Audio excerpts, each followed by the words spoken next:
Dynasty, you're talking Debbie. You know my guys is never shook. It's time to sit down and let the Degens cook. That's right. You know they're coming through and hitting heavy. It's time to talk some Dynasty and talk some Debbie. My guys is never shook. Time to sit down and let the Degens cook. Ow!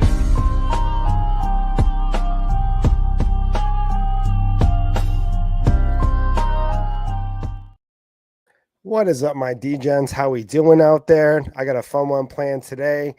My buddy and I are playing running back roulette. So we're going to go through running backs. We're going to talk about if we want them on our team, don't want them on our team, if we want to, just buy the house or sell the market, whatever it is. That's going to be a fun little one. But let's get to it. The guest today is the boy wonder. His buddy, Aaron Rodgers, coming to town. So I figured why not have the biggest Steelers fan I know on the pod to break that all down, Mr. Luke Sawhook at Luke Sawhook. What's up, brother? Thank you for having me. This is fun. I don't really do guests on podcasts that often, but I'm happy to be here. Aaron Rodgers is officially a Steelers quarterback, which means nothing has changed. We'll still go 9-8 and get bounced in the wild card round. So can't wait. Should be a very exciting circus that's come to town. As a Steelers fan, would you rather see Mason Rudolph, or are you okay with Rodgers bring his talent to town for 1 year? Yeah, I mean, I would much rather have Aaron Rodgers. I've watched Mason Rudolph play football. Respectfully to him, I'd rather light myself on fire than watch it for a full 17-game season again. He's not horrible, but he's clearly not an NFL starting quarterback, in my opinion. He's like that. He's in that above average backup category for me, like maybe like a top 45 quarterback in the league, not top 32 for sure. And I think Rodgers brings a similar aspect to what Russell Wilson brought last year to the Steelers, and some stability on the field. Off the field, obviously, it's a whole different story with him, but on the field, he's going to give you, league average to just below league average quarterback play, which should be enough to win some games for the Steelers. And I honestly, outside of the circus that he brings to the table with all the off the field drama, if it was just between Russell Wilson and Aaron Rodgers this year, I would have preferred Aaron Rodgers from a football perspective, in the sense that you can't expect to roll Russell Wilson back out there and do something different in terms of a different outcome this season. This is at least a different outcome, regardless of what happens here. Trying something different is okay. But I fully feel like the Indianapolis Colts in that time period where they had Matt Ryan and Phillip Rivers, that's exactly what's happening with the Steelers right now. And I hate it. I absolutely hate it. I do think it's a really weird spot for the team, in the sense that Mike Tomlin, I feel like, is coaching the talent really well on the roster and getting the most out of them. But also at the same time, the roster is so bad that it's like, we need to have a bad year. I mean, if you ask a lot of Steelers fans what they want to have, we need to have a bad year. Like, we need change so desperately. I don't think Mike Tomlin needs to be fired or something. That's ridiculous, but he's a great coach. I just think we need a season where we get into those top 10 picks so we can actually feasibly draft a quarterback of the future. No offense to Will Howard, of course, but we do need a quarterback of the future. Getting these one-off veterans is not going to get the job done. So we'll see what happens. I do think there is a little bit of upside with Aaron Rodgers. Maybe he still has a little bit of that magic in the tank, and they can maybe win a playoff game this season, but we'll see. As of now, I'm predicting the same old Steelers we've had for the last 6 years now, which is go just above 500, sneak into the wild card game, and get absolutely nuked in round one of the playoffs. So don't love it necessarily, but I'm okay with it. Yeah, I mean, instant reaction. I don't think Rodgers is cooked by any means. I'm not in the boat of okay, anybody over Rodgers. I do not feel that way about Rodgers. I know you can say anything you want about him, but I think he still had enough. I think he's dramatically better than Russ Wilson at this stage of their careers. And I mean, I think he fits this team a little better than even a Justin Fields to a degree. Even though I think they probably should have kept Fields for a discount. I think Fields would have went back on a discount. I think they would have worked something out there, but I think this is great for DK. I love this for DK. I love this for Caleb Johnson too. I mean, if we're talking about instant reactions here, I think everyone was fading Caleb Johnson because they really didn't think that offense was going to move at all. They were like, okay, he's the only guy back there, but how are they going to get to the end zone? What are they going to do? Are they going to get to the goal line? And I mean, I think Rodgers does exactly that. I think that we're going to look at this team and have them be a sneaky good fantasy upside team. And it's like a flip of the switch, even though he was already baked into that team in general, but you couldn't call it. You couldn't say, okay, Rodgers to this team is absolutely a lock. But now that it is, I feel really good about the positional players there. And, I kind of wish that Pickens was still there. I think that offense would have been really fun to watch, even though I don't think that entire locker room would have been able to handle a Pickens, DK, and Rodgers all in that one locker room. And then I think it would have been a disaster waiting to happen eventually. But for a couple weeks, it would have been like an AB situation on the Patriots, where he's just electric, and then eventually probably has to get cut or moved off the team to that point. But I think they moved him because they knew he was gonna go anyway. So all right, man. But let's talk you for a little bit. We got to talk about your team for a second there. But what have you been doing the last year? I know that you're not doing specific content anymore, but what's been going on in the life of Sawhook, man? What's been going on? Well, I mean, last year, this time last year, I was still working for the Hudson Valley Renegades minor league baseball team out in upstate New York, doing social media for them. I then moved back home to Cincinnati, worked for Des Bryant's company full time for a brief stint. Did not work out, to say the least, but that's okay. We moved on. I live in Cincinnati again now. I'm from Cincinnati. Lived here my whole life. Lived in New York for about a year and a half, working for the minor league team. Moved back home, worked in the industry briefly there. Like I said, did not work out. And then I got an opportunity with Grader's Ice Cream, which where are you from? Where do you live? I live in the Boston area, so I'm out, but I'm originally, I lived in New York forever. So there might be a chance there's Grader's in a grocery store near you, but probably not, I would guess. I don't know. Anyways, Grader's is, in my opinion, the best ice cream in the world that I've had in my mouth. Pause. But it's a very solid Midwestern brand. Like, it's based out of Cincinnati, but there's, it's in Columbus, Louisville, Indy, Chicago, Pittsburgh, Cleveland, like those markets. It's like a Midwestern core brand, but it's incredible ice cream. It's a very popular Cincinnati brand. Like, we outsell Ben & Jerry's here, for example. But anyways, I work in their corporate office doing their social media now full time, and that's been fantastic so far. I've worked with them since I left Des's company back last October. So I've been there for a little while there. And as far as fantasy football content goes, I'm definitely open to working for companies again and making content and whatever. I still am going to make content. I'm just kind of been chilling until we get to, like that peak, like training camp, fantasy football season, you know what I mean? But in the meantime, I've kind of just been enjoying just being like doing it for the love of the game, being an internet personality or what have you, just kind of making content when I feel like it and just relaxing. And, life's been changing a lot. Like, girlfriend of 7 years just moved in with me last week.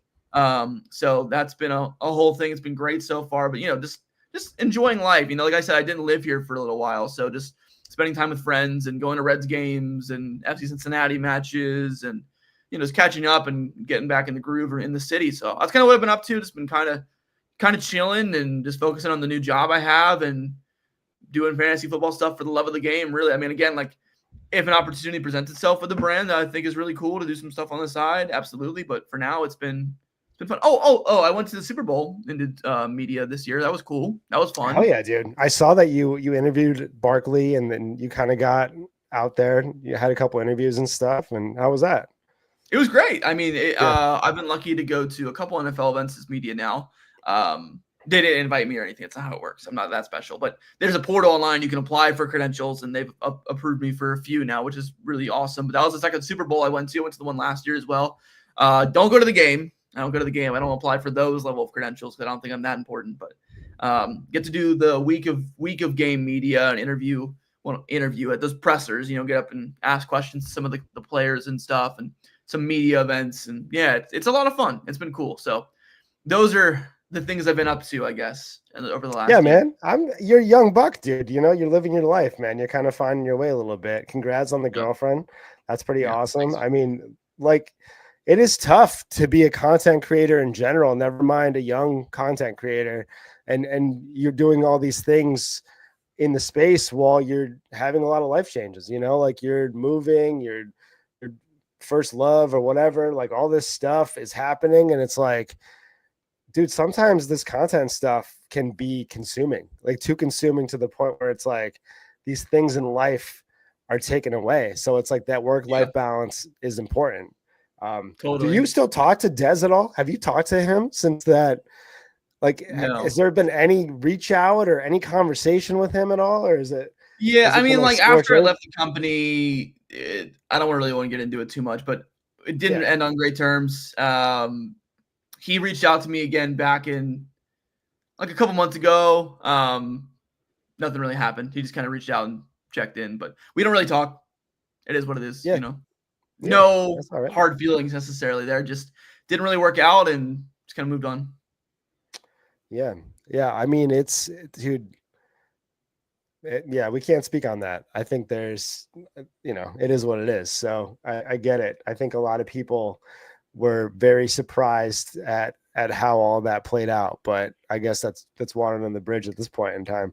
Yeah, I mean, without getting into it, of course it was tough. You know, I thought I was getting a really great opportunity going there, and a lot happened. You know, yeah, but like you said, just moving on to the next chapter and everything, and it is what it is at this point. You know. Yeah, So. yeah. Let's keep it moving, man. Something I love to ask people. I think it's really a tell into like your personal life and everything. It's an icebreaker, if you will. But I always ask my guests what their favorite TV show is, and then I get into the character of that show, who they would most want to be in a fantasy league with. So drop your favorite TV show, and then any character from that show you would most want to be in a league with. Okay, I got one actually. I'll go with Game of Thrones for me. I don't know if are you a fan? Oh yeah, yeah. Fantastic. Okay, great. Then you understand. Give me Tyrion Lannister, man. I feel like he'd be an amazing. Oh league baby, mate, you know, we've had that answer before. Yeah, trash talk off the charts. He's smart. Mhm. You know, I think that's all you really need in a league mate. I think he'd be a lot of fun to have in a league. He would be a lot of fun, but man, would I not trust this dude at all? Like I would. I mean, yeah, but ever who do you trust want to play with? You know, like any trade that he sent me, I'd be like, dude, absolutely not. Even if it looks good in my favor, I'm just not doing it, dude. Because there's layers to it. Like obviously, he's the kind of guy who will like contact a player's agent or something for inside info before he makes a deal. Oh, dude, he's already got to play. You know what I mean? Like he's already like 7 plays in before he sends that first trade out. But absolutely. Yeah, I mean, that's a great trade. I think everyone wants to play with smart people until they play with smart people. You know, like dude, that's actually really true. You like want to be in every league with every league to shout out another TV show, The League, fantastic, obviously. Every league needs a taco, you know. Every league needs a guy who just doesn't know what's going on, or they think they do, but they don't, and it just elevates the experience every time, you know. Yeah, and that's my favorite game to play in a startup is like I just send a blanketed trade. Everyone's going to get a little sneak peek into my method here, but I send a blanketed trade to every single person. And the counter or the accept tells me who that person is that I'm going to be making moves with. You know, I find trade partners early on and often, and then I just figure out, okay, you are somebody that probably is either like has the opposite value of me, or like it's hard to gauge that value because I play with friends all the time. Like all my leagues are Jagger, Chuck, like everybody that I came into the space with, you know, and we love just doing leagues together, but we know each other so well that all the players that I like, they like, and it's impossible to be in a draft like that. So it's like, I love doing the random Twitter leagues, but they never last. There's never like a longevity thing going on, and all the spot startups that happen, they just like, it's like I don't know, it's an epidemic almost where like all the content creators start up 1,000 startups and they're like, this is a special startup. This is what we're doing. I want all the listeners in there. And it's like chaos. I've been there and I've done that. I had a whole tournament. It to a certain point, it gets to be too much. One, unless you're Scott Fish, apparently, because that guy's a machine. Shout out. Fantasy Care, shout out. I'm attending the live draft in Cincy in a couple weeks, by the way. I'm excited about that. June 22nd. Oh, yeah. I just did a pod 6 hours ago with Ryan McDowell and nice. We broke down Scott Fish and we talked about the live drafts and we gave a couple spots away to people. That's awesome. But yeah, I mean, man, I can't say enough about what they do. And is this going to be the first time you live draft, or you've been doing that for the last couple of years now? No, I haven't been able to live draft because, like I said, I lived up in upstate New York the last couple of years. Yeah, so true. I hadn't been in town. I was actually talking to my buddies the other day. It's pretty crazy. Like I said, I've lived in Cincinnati my whole life except for when I was out of town briefly. I haven't been home for a summer since 2021. It's crazy. I was interning with the team, the Renegades, in 2022, and I worked there full time in the summer of 2023 and 2024. Nuts. I haven't been there since 2021. So I haven't been in town for the live draft. So I'm excited to attend one this year. Yeah, hell yeah, I'm happy for you. And it's an experience, man. It's fun. Obviously, even if you're not drafting, I suggest you just go down there and have fun, drink some beer and eat some food and just meet people. Because I think what I talked to Ryan about was like Scott Fish isn't even about being in the tournament. It's like the chats and it's like going to the drafts, and you meet all these people, you meet everybody in the space, and you have faces to the interactions you have on X and stuff, like it's like you make friendships throughout these tournaments, and it's more about like the camaraderie that you have. Because I met 1,000 people through live drafts and stuff, and then they come on my pod, and then we build it up, and that's just the community that Scott Fish kind of entails, and he spreads out to all of Dynasty and redraft and all that good stuff. So, man, we've been catching up, this and that, but let's get into running backs, man. Let's talk a little bit about what we came here for, right? So let's do it.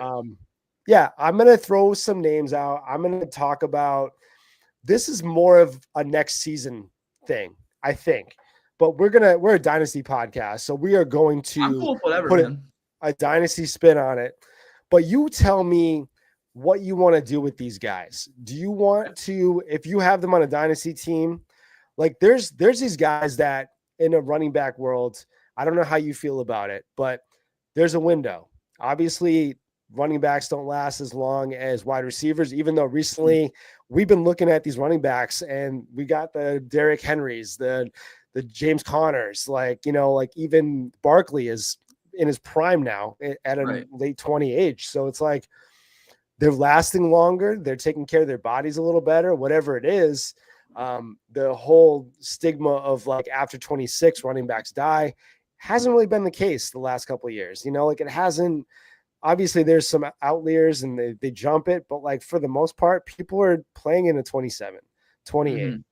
I mean, I think Henry's going to be 32 after this season, and he's on a 2-year contract. So, let's talk about Barkley. I mean, he just came out on a pod, said what everyone knows anyway. Like we know that he's 28 years old, I believe.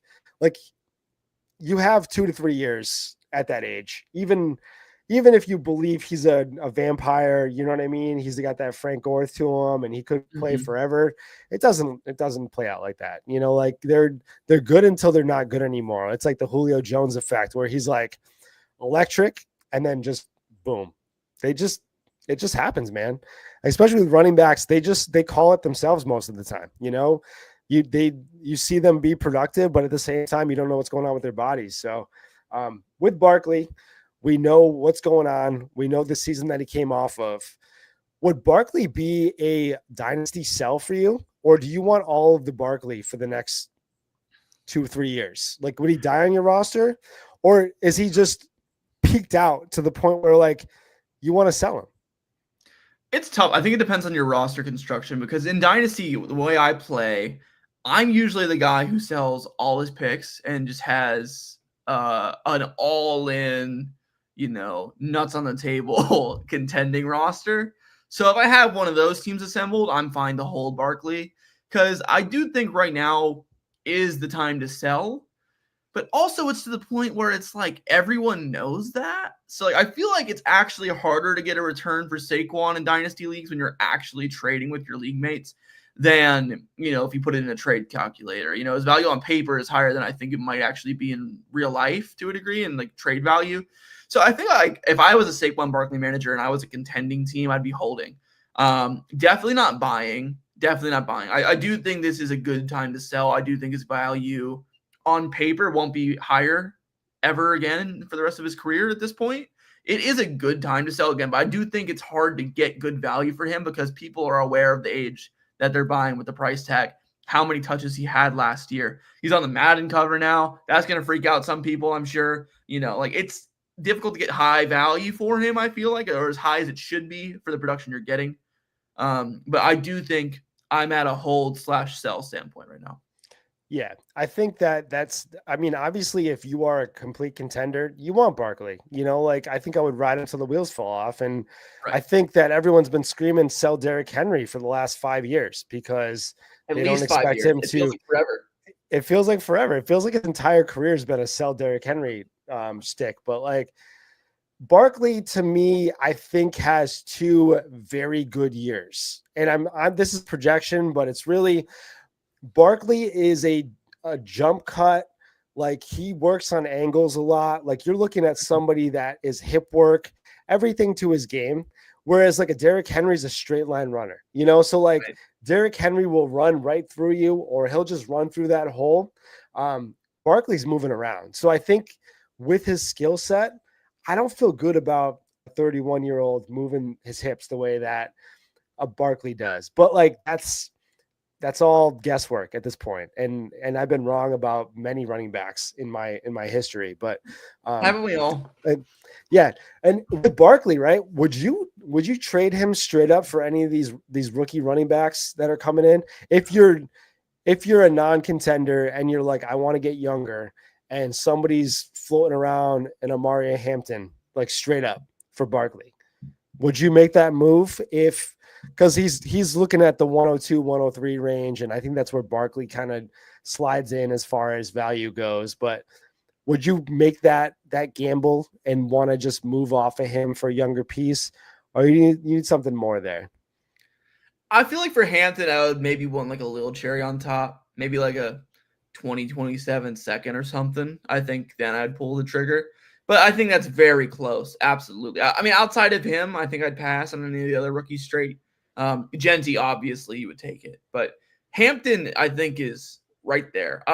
Hampton's a great prospect. I think he landed in a fantastic situation. This year, I don't think he's going to blow people away. I think Najee's going to be a lot more annoying than people anticipate because he's not dead. I mean, again, I'm a Steelers fan. He's not horrible, guys. Like, he is a starting caliber running back in the NFL. He's just, like, painfully average.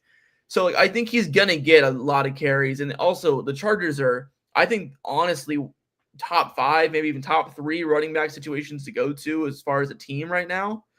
Like, J.K. Dobbins just had a hell of a year in L.A. I think Hampton's going to feast there long term. What's up? Shout out to Prismatic Porter, by the way, one of my community OGs. Love that guy. What's up, man? Yeah, man. Prismatic is in my Discord. He was actually on the pod a little earlier, so I actually gave him a Scott Fishbowl ticket. Oh, so sick. He deserves it. He does deserve it, man. He's a great dude, man. He's been on this pod before, actually. So he's been in the Discord for a few years now. Love that. Really good dude. But yeah, I agree that I was on the pod last week and I was talking Najee. Najee's not going anywhere. And Najee doesn't miss at all. Like as far as game-wise goes, he has played every game in his career. Like when we're talking college, NFL, he is never injured ever, dude. And he doesn't fumble a lot. He has ball security. Like you can say what you want about Najee. Najee's going to be there every game. You know what I mean? Like there's never going to be a window where like we're like, okay, Najee's nursing a hamstring. He just doesn't. Like maybe this year is going to be the year, but like it would be like a very he big does that stuff, but he plays through it. He gets bumps and bruises, but he just plays through injury. He is a dog, and like I know that Najee is hated amongst the Dynasty community just because he doesn't do anything spectacular. Like he's just very standard. But like he gets you a floor, like I think his floor is going to ruin Hampton's ceiling. And that's exactly this year. This season, long term, I think Hampton arguably could have a better career than Nash and Genty. I think he's in that good of a situation. I think it could happen. I don't think it's likely, but it could. I think that Harbaugh and that offensive line and just in general, the vibes in LA, like again, J.K. Dobbins looked incredible there last year with, all his health issues I mean, he's still a free agent, if that tells you anything, right? I mean, I just think that maybe Najee looks amazing. Who knows what's going to happen, right? I do think it's going to be a timeshare. I think that Hampton could come on hot towards the end of the season or midseason or whatever happens, but there's no way he's starting the season as a starting running back for the Chargers. It's just not going to happen.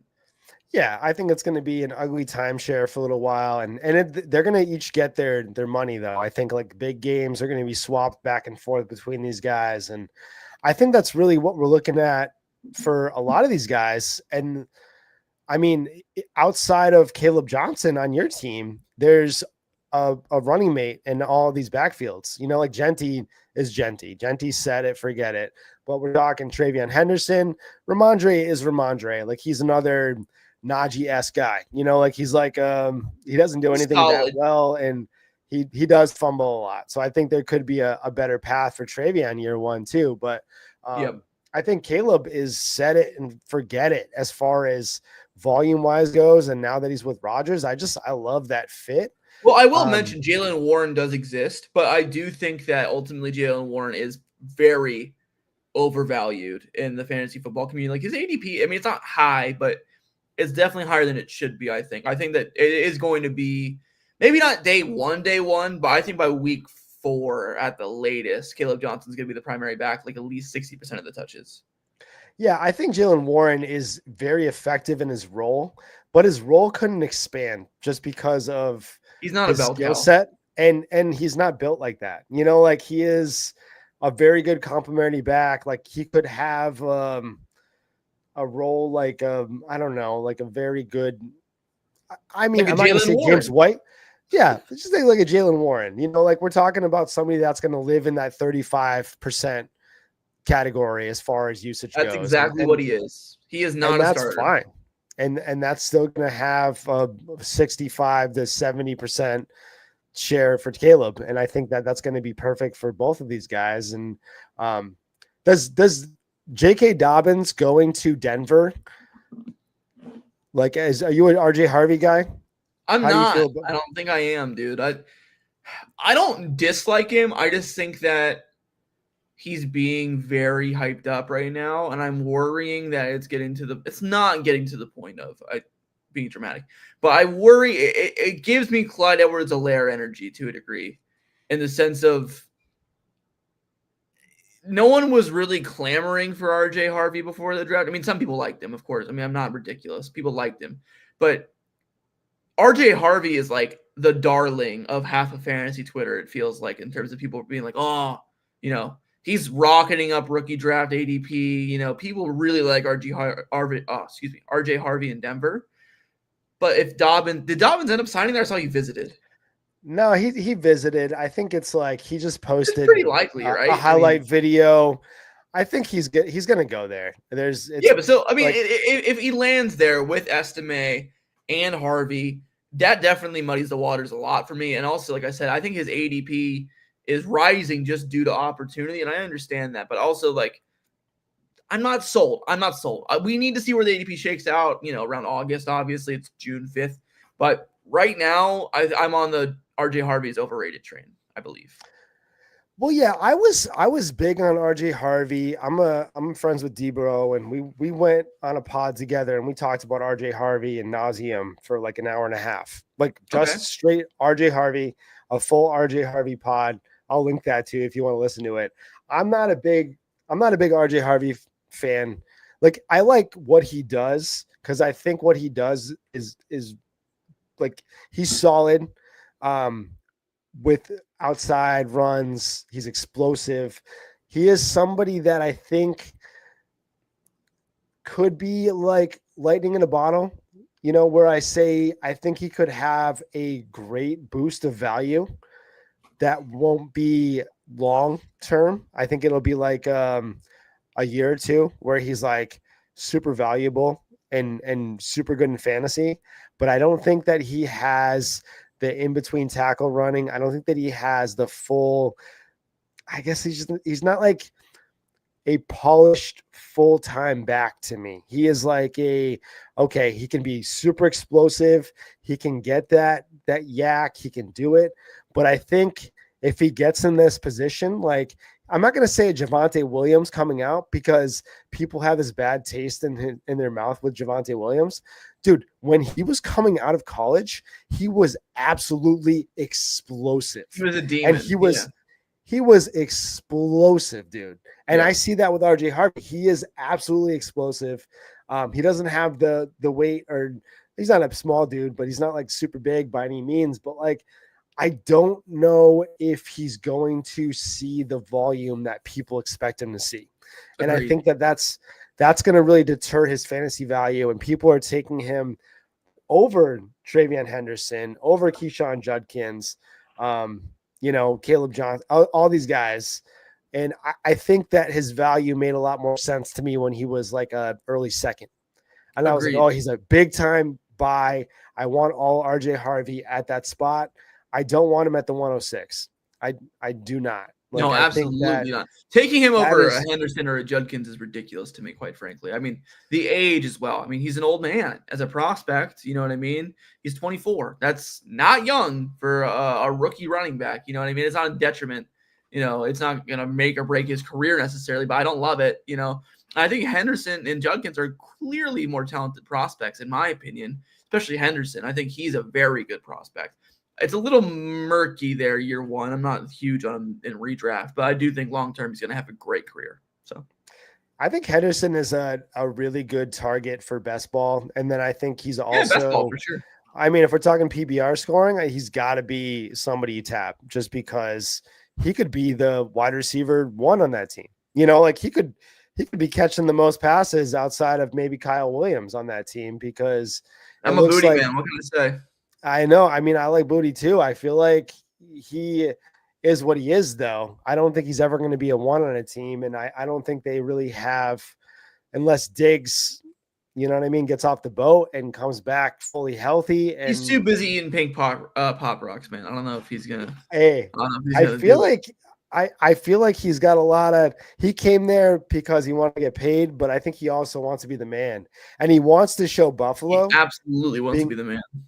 Being in New England, like right next to Buffalo and playing them twice a year, I think that's really what brought him to New England. Because I think he could have got that bag on any of like the, I don't know, outlier teams. Like he wasn't. I feel like he enjoys being the man, and I also feel like he wants to link up with Drake May and like be like his guy. I mean, there's always the appeal of playing with Drake May. I think that they finally have a quarterback after Tom Brady that people might want to play with. And it's tough. They need to get paid a lot because Massachusetts is highly taxed, you know. Correct. And that's a tough sell, especially for guys that are coming in as free agents. But let's move it down the list a little bit and let's talk about a guy that is, I guess, kind of shunned. You know, like we're talking about somebody that isn't far removed from being almost the RB1 overall in fantasy. Mm-hmm. You know, like this just 3 years ago, there was a conversation where he could have been the RB1 and nobody would have batted an eye. But Breece Hall, how do you feel about Breece Hall right now? Because I think a lot of people have different answers every time I ask this. But what's your take on Breece Hall right now? Is he a buy? Is he a sell? Yeah, I think he's a buy. Honestly, I really do. I had him on my fantasy team last year and it sucked, but I think the Jets last season just had a full-on stench of Aaron Rodgers all over them, and that just disappointment. I think it was a lost year for that team in general. The pass catchers did fine because Rodgers did fine, but just dysfunction in general from the New York Jets once again. I mean, shocker, right? But yeah, Breece is still a very talented player. I do think the whole Braylon Allen of it all muddied things a little bit last season, but I think where he's at value-wise right now is definitely a screaming buy for me. I think that he's a very talented player still. And while he's on a bad team, bad organization, I think things really can't get much worse as far as how talented of a player he is than last season, in my opinion. I think we're closer to his floor than his ceiling. So I think I'm in on the cost, even though it feels gross. No one wants to be buying Breece Hall right now. But I like where it's at. So, yeah, I'm in on Breece Hall. I'm definitely buying him wherever I can. I think that it is this is like the problem in Dynasty that everyone has instant gratification. And I think that you can probably agree on this, where you've been playing Dynasty for long enough where it wasn't like, okay, we got to get rid of this guy because he didn't do well 1 year. Like that wasn't the mentality even 3-4 years ago. But now it's like very, okay, like we got to keep it moving and get this guy off. And there's a lot of churning of players that fall out of rankings very fast. The Like NFL and Dynasty Fantasy Football is a great example of this, in my opinion. But the NFL has always been a very much a "what have you done for me lately" league. I feel like it is the biggest example of that. You can have a great career. One season you're hurt for a year, or you have one down year because you're injured the entire season or something. People don't care. They move on to the new hotness. And I think Breece Hall, literally going mid-first round last year in fantasy drafts, didn't even have that bad of a season. I mean, it was a gross year up and down for sure, but he's still Breece Hall. I don't really understand why people are so out on him, honestly. Yeah, I mean, he's 24 years old. He's actually younger than RJ Harvey. So it's like, are we talking about somebody that is dead in the water? Absolutely not. Because I think if you're in on RJ Harvey at his age, you should be very much in on Breece Hall. Agreed. I think that we are going to see a lot of checkdowns with Breece Hall this year. I think we're going to see, you can say what you want about Justin Fields, but he's going to be checking down a lot. He's going to be throwing to his running backs, and I think that Breece Hall is going to probably have a borderline RB1 season. I think that we're looking at somebody that can consistently, even if they're still working in Braylon Allen, and if they have a couple running backs that they're working in there, Breece Hall has shown that he can catch passes, and he is a good PPR back that is being valued as he's in the 4th, 5th round right now in startup. It's great value. And here's the thing, we're talking about how bad his season went last year, right? I mean, this is in a random league I pulled up on Sleeper, but I have him here as the RB16 in overall scoring. I know it's overall scoring, not points per game. Don't shoot me, NFL Twitter. I apologize. But for the record, I do prefer points per game scoring, but RB16 in PPR last year in full season scoring. This is his weekly finishes in full PPR in this niche league. I don't know if this is exactly accurate, but it's probably pretty close. Week 1, RB13, RB4, RB12, RB52, bad game.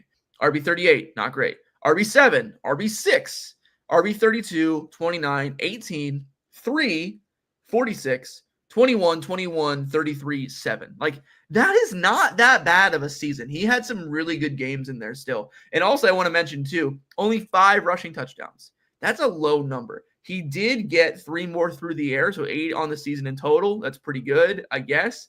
But there's room to grow here for Breece Hall. And also, again, he was the RB16 last year in full season scoring in 16 games in PPR leagues. That is not that bad of a season. To discount his price that heavily for how good he's been in the past, I feel like he's a good buy right now. I just think he has the stink of the New York Jets on him from last year and the failed Aaron Rodgers experience. Garrett Wilson, too. I mean, his ADP is a little higher, but still, I mean, he's the only wide receiver left there in New York these days, and Justin Fields likes to hyper-target guys usually, so I think he could have a pretty good season as well.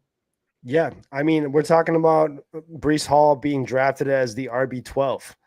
And that's in Dynasty right now. So I think that is all money. I think that you're drafting a guy outside of the top 10 in Dynasty that has the ceiling of a top 5 guy. So it's like they're even with all the new moves, and we're talking about top tier of Bijan, Gibbs. I could put Genty in there, I guess, as well. And then there's the Saquons and the older guys, but it's like, I don't know. I couldn't list 11 guys that I want over Breece Hall. Could you? I absolutely can't. And also, let me give you, I don't want to hijack your show here, but let's talk about dude. That's what you're on here for, dude. Take over the show. Sure, I'll hijack. Let's do it. Yeah. What are your thoughts on Bucky Irving? Because I'm just going to get out in front of you here before you start talking. I'm on sell right now. I think that he's pretty much at his ceiling of value, in my opinion. I think he's a good player. And I'm talking from Dynasty as well. I'm sure his value is pretty high. I don't know what it is at the top of my head. But in redraft, he's being drafted as like the running back 7 at ADP, which is just ludicrous, in my opinion. I think that's basically his ceiling. It's not the floor. not even close to the floor. I think it's a good time to sell Bucky. I think you're spot on with that. I think that Bucky is definitely somebody I would want to sell at value. I actually mentioned this a couple times where I think that we're going to talk about him in a second too, because I promised people I was going to make a video on him, but this is a prelude to Devin and Chain. Bucky Irving is definitely jumped the shark a little bit for me. And I think that it's not because I don't believe in his skill set. I don't think that he is going to fall off a cliff by any means, but I see where he goes and I want the guys around him more. You know, like Absolutely. I see where he goes and he is being taken over. Like if we're talking about in a dynasty draft, he's being taken over every rookie running back besides Genty. And then he's being taken over guys like A-Chain. He's taken over Jonathan Taylor. There's crews there are taking him over Saquon Barkley as well. So it's like there's a lot of guys. He definitely goes way over Breece Hall. And that's fine, I guess, like if you want to play that game a little bit, but I don't think that Bucky Irving has the long-term value that you want in that range, because I think I want, especially in a dynasty draft, if I'm going in that second round, I want a guy that's a cornerstone running back for my team for the next 3 to 4 years. Yeah. And maybe that's not a realistic approach for running backs, but if I don't think that that's the case, I'm not taking a running back that early, dude. I'm going to wait until I get a Kamara or somebody that, you know, like could still have the same production, but maybe not going to be here for a long time. So definitely a good time though. It's like, I can't get behind taking these running backs unless they're going to be solid for years. And I think people look at Bucky Irving's age and they think that that's the case, but I don't know. Bucky to me is super electric, but like that team has to be using him to the degree that they were using him last year. And Cohen's not there anymore. I don't know if he's going to be in play, especially with the way they drafted like Ibuka and everybody that's going to be over there. Like his hyper usage came when like half the team was injured. I think Godwin was out for the year, and even Mikey was gone for like half of this. I think towards the end of the season, 4 or 5 People games. need to remember too, Rachaad White's not going away. I'm actually a big fan of Rachaad White at his ADP as well. I think he's, especially in full PPR leagues, that is, I think he's going to still produce and be a solid, like, you know, if you need a flex, throw him in there kind of guy with upside if Bucky does go down for whatever reason. But I mean, it comes down with Bucky for me. It's simple, you know, fantasy economics, if you will. You want to buy low, sell high. It's time to sell high on Bucky, in my opinion. Yeah, and that's the thing. Like, I think I posted that months ago where I think you have to go put Bucky Irving on the block and see what you can get. Because if you can net somebody that has incredible, like, and I'm not saying that their DC is meaningful at this age. Like, if we're talking about Bucky Irving, he's locked in. You know what I mean? Like, he's not going to lose his job because he was taken late in the draft anymore. That's not the case. But these guys are not locked in money-wise. So if Bucky Irving starts to slip, the NFL has shown their hand many times that if you're worth no money on the books, you're not going to have job security. So if like Bucky has a down year this year, there's nothing holding him into a starting role. You know what I mean? Like he is in the same realm of Pacheco that he's making X amount of money, and it's not the high DC guys that are locked in on a concrete contract. So it's like there's still security with Bucky, but like it's not as set it and forget it like somebody like Amari Hampton or, you know, even a Travion Henderson at this point. So it's like there's some gamble taking him that early. There is. Absolutely. And the thing is, too, you know, when trying to sell players, like we talked about earlier, trying to sell Saquon Barkley, how it actually might be a little bit more difficult than you think on paper. Bucky's like the opposite because he's still so young. He's still one of those new hotness kind of guys that people love. So I think it's a really good time to sell a Bucky Irving for sure. Sorry, back to your show. My apologies. No, I mean, this is the show, baby. Like there's no, I have a show sheet, but like rarely do I ever go off of the show sheet. We are just It talking. just flows, whatever We're just happens. two dudes talking ball, and it is what it is. But let's keep it moving to this archetype and Devon Chain. Are you buying, selling? Like, do you want a change? Because I have a take that is, I think it's spicy, just based off of the Let's hear it. reactions I've gotten. Don't leave me on here. All Let's right. go. I want to move a chain on all of my teams. I think I want to sell him for the likes of a Jonathan Taylor. I want to move him laterally for any guy that. Well, let me ask you this: do you want a chain or Bucky Irving? I want a chain. Yeah. Yeah. Okay. That's fair. I think that's definitely something that I agree on as well. But what I'm looking at right now, and I've broken it down in a different spreadsheet, but when you look at Tua progression wise from the first year of A Chain's rookie contract to now, his ADOT has dramatically dropped. The efficiency of the offense has dramatically dropped. And this is only the games that he's played. I'm not talking about games that he is injured or anything. Like, this is just Tua. And the only time that he's actually in the game. And I actually even took away the games that he was taken out early. You know what I mean? I didn't put that into the equation at all.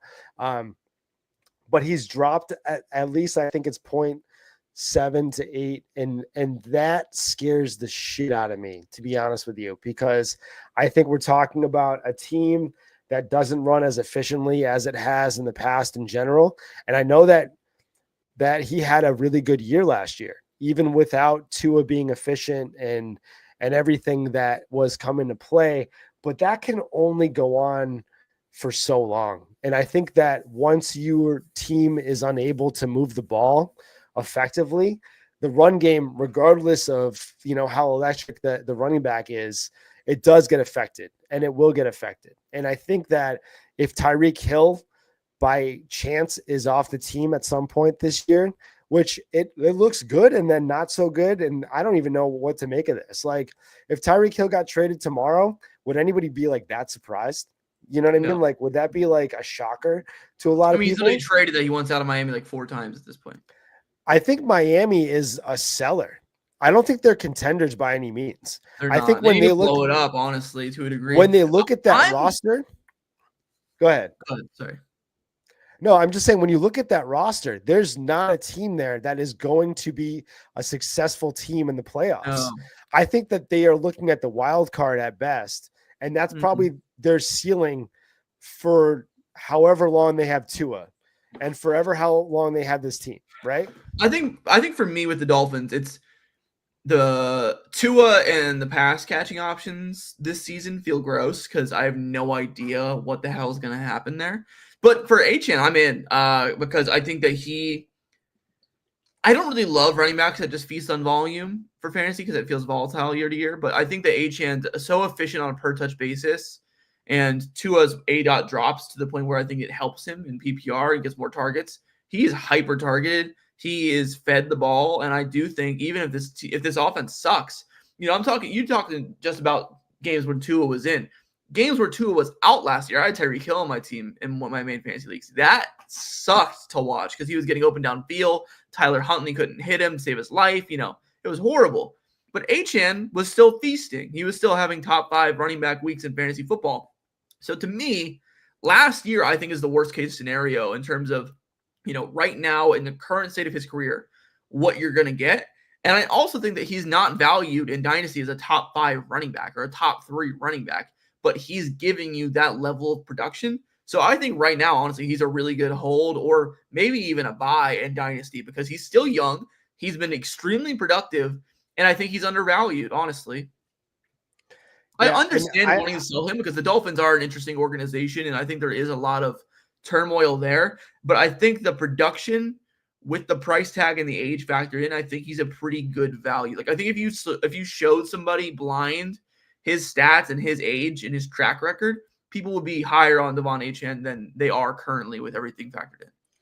Yeah, and I see that sign. I see that side of everything, and I get it. I think that where I'm going with this is definitely not the mainstream idea, because I think that I want out on every positional player in Miami this year. And I do not feel good about anybody outside of, I don't know. I don't even want to own. I think so. I agree with you. I think Achan's my one exception because I think he's proven that last year he can do it even with the mess. Yeah, and my idea is that can only go on for so long. I think that you are probably looking at a team that if they do end up moving off of Tyreek, and we are looking at a team that has trouble even moving the ball in general. I don't know, man. I know that he's explosive. He's got this like dynamite. He can make these big plays, but we're going to be looking at possibly some super down games. And I don't know if the value is going to meet the production. And that's really where I'm at with him. I don't know if where you get him, because he's an RB7 right now. And that's before, that's right next to Bucky, which like we both agree that we're going to take A-Chain over Bucky. But then that we're talking about give me the list. All right, let me pull up the entire list right here because give me Achan due to age over JT. Yep. Let's go with the full running back ADP. We're doing this redraft or Dynasty you're giving me right now? I'm giving you Dynasty. Okay. I'll tell you who I'd rather have. Here we go. Let's do it. All right. So, oh my gosh. Hold on a second. This cannot be. We're not looking at. Hold on. All right. Here we go. All right. Let's do it. All right. Achan goes over Jonathan Taylor. Achan. Bucky Irving. Achan. Josh Jacobs. Achan for sure. Breece Hall. That's closer, but give me Achan. We got Amarian Hampton. Give me Achan, but Hampton's pretty undervalued hearing those names. Hampton's really valued behind Jacobs and Dynasty. That is shocking to me. Yeah, at this point, I think that's the ADP is probably going to be catching up. And I think that this ADP is a little skewed because we are looking at, drafts from a month ago before the actual NFL draft. And this is probably going to catch up to it a little bit. Yeah, I definitely would take Hampton over Jacobs. Would you take – okay, let me just find Achan or Chase Brown. Is it Achan? Achan, yeah. I love Chase Brown. I was all in on Chase Brown last year. He was like one of my guys last year, but I think that Brown's job still isn't as secure as Achan's is. I agree. I think that he's probably going to smash this year, though. I think that we're looking at. I agree. I'm all in on Brown again this season. I think he's going to have a really one good more season. year. Achan over all of the rookies, right? So you're taking them over Keyshawn Judkins, Travion Henderson, Amarian Hampton? Question mark? Yeah, I think I would. Yeah, I mean, Hampton's close, but I think the other guys I'd rather have Achan right now. He's more of a proven track record, and he's still very young. Yeah. All right, man. I mean, you're all in on Achan, and that's who are the names above him? I'm curious. So we're talking about Gibbs, Bijan. There's no Ashton Genty, Barkley. That's it, dude. I'm right there solid he's on ADP. Coming in at RB6 right now. So I'm right solid there on ADP then. So yeah, I'm a fan. I'm a fan of Achan. I think that he's a productive two names player. I like pulling these names up right here. I think you're very much in on Christian McCaffrey this year. I think that's what I'm all in. He's my RB3 in redraft. Dude, give me your take on Christian McCaffrey while we're here right now. Sure. I mean, I think that if you look at his career, it's very simple. When he is healthy, he is the RB1 or a top 5 running back at minimum. I think that he has the highest floor of any running back in fantasy football, probably, honestly, when he's healthy. And his ceiling is the running back 1, like the running back 1. The 49ers are, they had a down year last year, a little bit of a Super Bowl hangover with all kinds of injuries, including McCaffrey, but We saw what Jordan Mason did. I mean, this system, it's Shanahan. We know what we're getting out of a running back there. We saw him look like fantasy football Jesus in 2023. I mean, it's Christian McCaffrey. We know what he is. And I honestly would argue that his injury-riddled career has been good for his long-term tread on the tires to a degree. You know, last year he got shut down. I think obviously with the tendonitis, it was not good, right? But I don't think he's like washed. I think that when he's going to be out there again, and if he's healthy, he's going to finish as a top 5, top 3 running back again. Like there's no reason to fade him outside of risk of injury. And that's the way it's been his entire career. And I'm back y'all in on, again, I'll call him fantasy football Jesus again.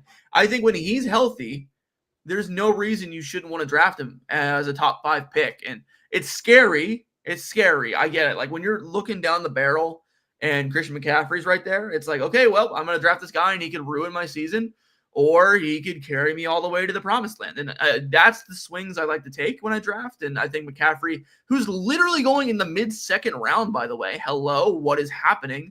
I think by the time draft season rolls around, he'll probably be at the 1-2 turn. But if I mean, listen, I'm not insane. I'm not going to draft him that high. But I mean, if I was on the clock with like the 107 or 8, I would maybe consider pulling the trigger on him. That's where I think he deserves to be going in terms of ADP. I think that, again, when he's healthy, he's going to crush. And if he's healthy this season, which he should be, I think he's going to crush it again. There's no reason not to believe that. I mean, I don't think there's anybody out there who thinks he's washed. I think everyone's just scared that he's going to get injured again, which is fair. I just don't think that his injuries also are correlated. I feel like it's a lot of just random crap that's happened to him over the years. You know, tendonitis isn't, you know, it's not going to come back probably after he's been shut down for so long. It's just a matter of what's it going to be this time, you know, spin the wheel of injuries with him. But I think when he's healthy, he's great. I mean, I'm with you on that. I'm definitely going to take him. He might be a little too rich for me, though, depending on where he's going to be going. I'm not sure. If next year you're looking at Christian McCaffrey or Derrick Henry, do you want McCaffrey all day? This season? Yes. If I'm on the clock and I'm looking at those, that's really tough. Oh, okay.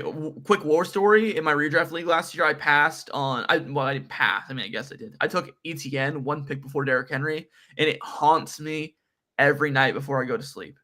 So it's hard to pass on Henry in this hypothetical again.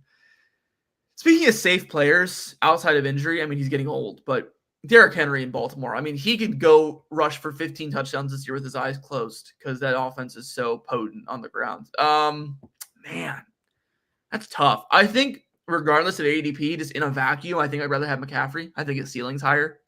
So I think I'd go with McCaffrey, but it's scary. So yeah, I mean, McCaffrey has that PPR monster season on deck. Half point PPR, I think give me Henry. Full point, give me McCaffrey. I think that's my tiebreaker.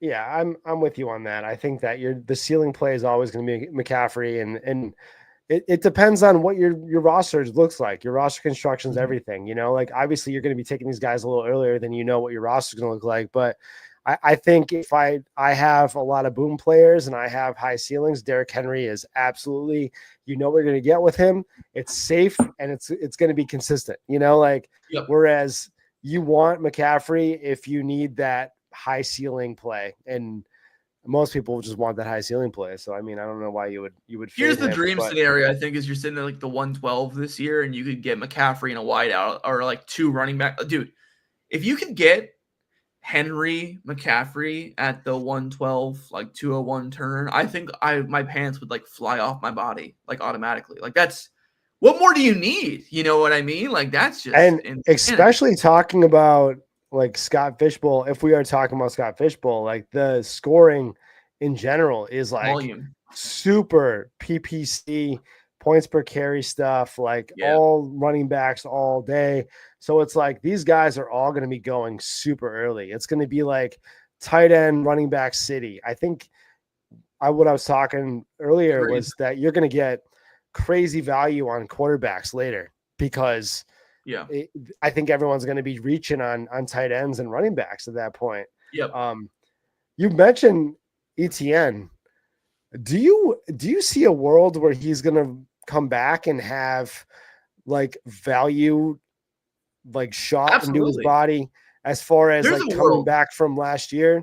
And I think that I've been saying he is a buy since last season. I've said, okay, this is what it is. We got a new coaching staff in there. We'll be looking at a new team essentially. I think it's going to be humming as far as an offense goes. I want a part of the RB1 on that team. When we're talking about BTJ, Travis Hunter, I think the ball's going to be moving a lot better this year than it was last year. I think I want ETN out of everybody in that backfield. If we're talking about Bayshal Tutin, if we want to talk about, I mean, is there anybody that you could see emerging, or do you want ETN all day in that team? I mean, I think if anybody emerges, it's going to be Tank Bigsby, honestly. I'm not on the Tutin hype train. I think it's just people just want a new thing there. I don't think it's going to happen. It could. I mean, it's still June. We need to see training camp and preseason, obviously, and see how things are shaking out.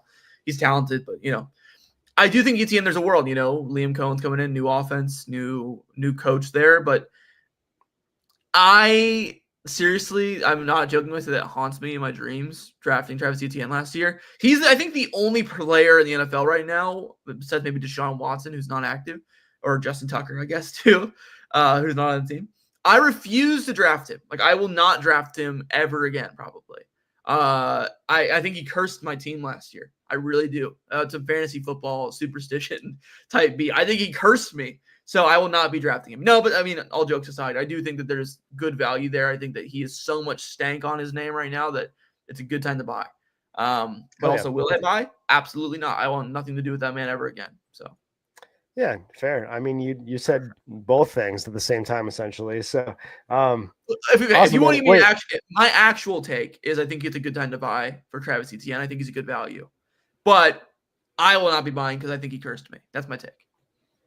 We were so deep in these takes, man. We didn't even do the fast draft read right here. But I'm going to talk to you about fast draft real fast because I know that you got into it, man. We're in the Discord together, man. I've been seeing your teams pop up. How you been liking fast draft? I want to hear I really love a firsthand experience. Yeah. I mean, I think it's super fun to rip off the draft super fast. I love how the teams are only like 6 rounds and flex 4. Flex 4. That tournament, I think it's really interesting because there's no tight end position, there's no QB position. It's literally just, hey, let's get some dudes. You know what I mean? I love it. Just hammer wide receivers, hammer running backs. It's awesome. I think there's a lot of strategy in that. I also really love how, in the 6th round, the last round of the draft, there's so many dudes available you could choose from because, I mean, it's the last pick. I've been at the 12 spot before in those drafts, and it's like, all right, well, there's like 50 guys I could pick here feasibly if I really want my dude. And I think that just adds so much strategy to the tournament. It's very interesting. And I have more fun drafting on Fast Draft than any other platform out there. So, yeah, Fast Draft is awesome just because, not because it's new, but because it's definitely different from a lot of the apps out there. Like, it's definitely a new feel. And it just doesn't have that same, like, that best ball kind of like, okay, what's going on. Like, this is like, you can be in a draft and out of a draft in like a minute and a half. Like, I've had some flex 4 drafts where it's like everyone's in there and it's like, I'm done in a drive. Like, I was like, I started in the car and I'm like, shit, I'm sitting there. Like, I can't even draft because it's going so fast. Let's listen to Podfather real quick and then we'll come right back. It is a damn shame we only get to do a handful of rookie drafts every season. After doing all this rookie analysis, you want more bites at the apple.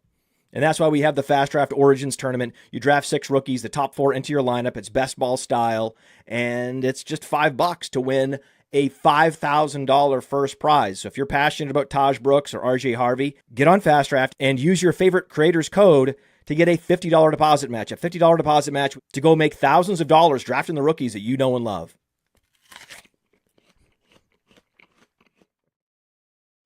Looks like a really good apple, honestly. I know, dude. It's crunchy. Also his apple. Yeah, if you go over to fastdraft.com or fastdraft.app and you plug in my promo code DEGEN, that's DEGEN, you can get up to a $50 deposit match. Before we get you out of here, Luke, drop a guy that you've been buying running back in Dynasty consistently, somebody that you are so in on that you want a piece of. If there's a specific target, somebody that you're like, okay, I think his value is super low, or whatever reasoning you have, just tell me why and then give me a name. just so the viewers know. Dynasty running back, I'm buying a lot of. Two names come to mind for me. I think it's going to be Jonathan Taylor and it's going to be Caleb Johnson. I think Caleb Johnson, as a Steelers fan, of course, I think he fits really well into this offense because, I mean, I literally have seen comps of people saying that he's like a blend of Najee Harris and Le'Veon Bell, and like not in a bad way for either of them. Like he's very patient, but he's a big dude. He can carry a really heavy workload, but he also is explosive enough to actually rip off long runs that Najee Harris couldn't. I think that he's a level up in talent in that backfield, and we talked about this earlier. Jalen Warren is not a big obstacle in the way to the path of his, very solid fantasy production. I think that he dominated at Iowa, and I think that he's going to be a guy who I think could be a valuable fantasy contributor for a long time. He's only 21 years old as well. Big, bright future, I think, for him. Jonathan Taylor as well. I think that people just kind of got a little bit of fatigue with Jonathan Taylor, and he's been in the league for a few years now. Shout out to all the JTRB1 truthers out there from back in the day. I remember you guys. Listen, he's still a damn good player. He finished the season really hot last year for the Colts, and I think that he's somebody who could have a really nice season for the Colts once again this season if he's healthy. So I'm in on those guys in Dynasty. I think the price tags are reasonable, and I like their upside. Yeah, I've been seeing a lot of buy JT tweets out there. I've been seeing a lot of guys on my Discord are buying them, and I'm with it. I want to buy JT all over the place. I have a Dynasty trade that I want you to break down. Okay. And then I'm going to get you out of here. So let me pull this thing up. I just got a trade, and it's like while we're live, this just came through. Like before we got in, yeah. And I'm going to see if I can get it going right here. Let's do it. I'm interested. Yeah. Yeah, let's do it.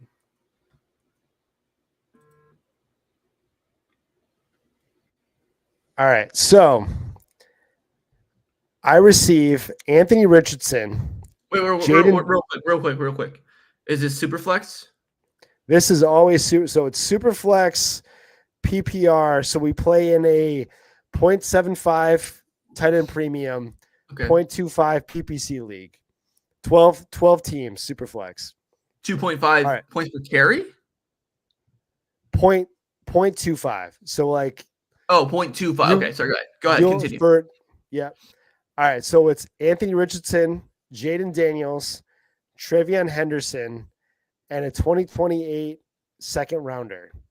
Okay. For Baker Mayfield, Jonathan Taylor, and Jahmyr Gibbs. Okay. Wait, so what running backs would you have left?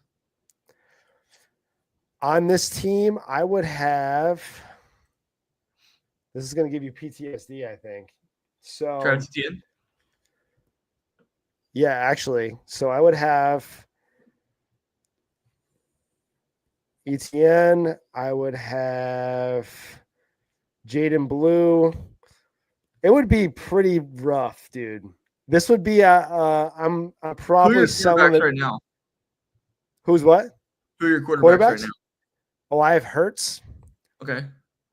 Mayfield. Okay. And Prescott. Yeah, pass. Absolutely pass. Pass. Speaking of Dynasty buys, Thank you. I really like Dak Prescott right now in Dynasty. I think he's so undervalued. Absolutely. So undervalued. I literally bought him straight up in a 10-team Superflex league for Cortland Sutton the other day. Like, yeah, he is cheap. And that also took all Dak the oxygen out of my productive. brain right there. It sucked me dry right there. That's insane. Yeah, I know. Dak, he's been a productive fantasy quarterback over the course of his career too. Like, I don't understand. He's not even that old. He's like 31. Like, I mean, it's the injuries, man. People play scared all the time, especially in Dynasty. They don't want to be caught. I mean, Cortland Sutton. He's like QB3 in that league. I have Josh Allen, Hurts, and Dak. Like, I'm chilling at quarterback league. I think that is insane. But yeah, man. I thought I was losing my mind. I dropped that trade in the Discord, and everyone was like, "Oh, you got to take it with Jaden Daniels," and I was like, "Dude, no. That's crazy. That's so silly, expensive, right? And you also don't have a needed quarterback, and it cripples your running back room. Why would you do that? Absolutely. Thank you. Yeah. All right. Of course, dude. Of All right, course. brother. What do you have? What do you have that you want to plug? Anything that you have coming up?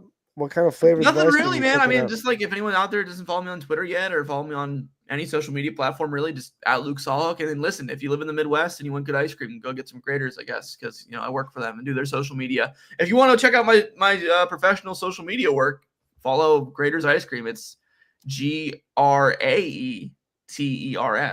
on all social platforms, and that's what I do at my day job. So, speaking of content, though, I mean that's one of the reasons why I haven't been doing as much, though, because all day at work I'm just making content. So when I get home, I kind of just like chilling. You know what I mean? So, but yeah, I mean that's what I got going on. Just kind of hanging out and follow along on my Twitter feed for my life and fantasy football takes and opinions. And when we get closer to draft season, I'll put out some rankings and my guys and my sleepers and all that kind of good stuff. So stay tuned. Hey, I have for anyone listening, I have a very good record with my sleeper picks of the year.